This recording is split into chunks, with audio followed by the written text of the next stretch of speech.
Okay, so we are now just over an hour into the real-time US market session on Wednesday, the 11th of June. We had the CPI data released an hour before the open. That number came in a little under expectation, so a positive, if you will. And you can see the market reaction to it. This is a 1 minute chart of the ES, so we got that huge pump. Now, in terms of today's day trades, personally, I don't trade those. I think they're an absolute crapshoot. So I leave those. And I personally, I never trade the first 15 minutes and typically wait for the top of the hour after the US Open to trade, unless there's a particularly strong setup. Now today, if we look at this, so we got an hourly support bar here just prior to the CPI data. And up we came.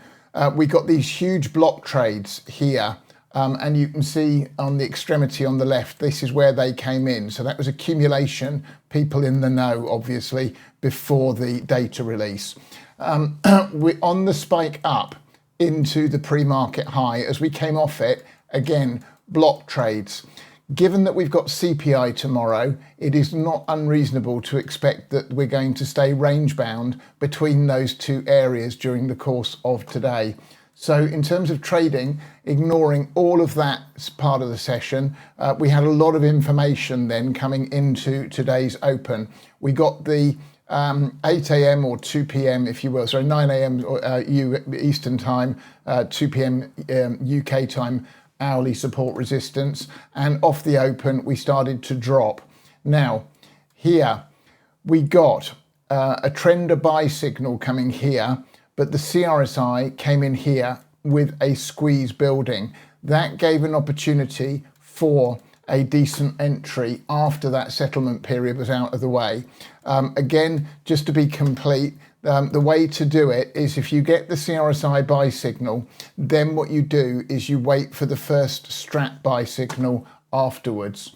And you can see if you activate the strat system, it will mark that for you, long here. So your entry this morning, if you took that trade, was at 6,039 and a quarter. So call it 60-40 by the time you actually got an entry with your bid offer spread and all the rest of it. But you need to manage those more closely, given that it's in the first half hour still. So anyway, that was easy enough because it just went up, up, up, fine. What we were then looking for, if I just take some of the noise off this chart, is the top of the hour hourly support and resistance. There it is, and we popped back above it and retested here. So if you'd taken half off your trade here, so you went from 60-40 to 60-50, you could have added it back here. Or if you wanted to wait for, there's nearly always a fantastic opportunity off this first hourly support bar that we see in the real-time session. And again, today, no exception. So 60-40, straight up to 60-60. Now, this is where you need to be extremely careful. And personally, I don't like to trade against the CRSI. We've had a sell signal. So you've got 10 and 10. And on a day like today, I would simply say, look, don't be greedy. If we add the sessions in, we can see we're still in the New York AM session, which is where you've got the bulk of the volume, but we're not far off now, another 30 minutes, and the volume's going to dry up. I would suggest, as I said earlier, we may well have a range-bound session today, given that we've still got the PPI data to come tomorrow. But we're at a 1.0 extension is the other concern here. So if I again just take the trade zones off so we can get rid of the noise, if we take the length of this initial move up and then project up with Fibonacci extensions off the pullback, you can see we've come to the point where the two are equal. So that's often, if you're getting an ABC where moves terminate, we're just below the 764, 786 retrace of the drop down this morning.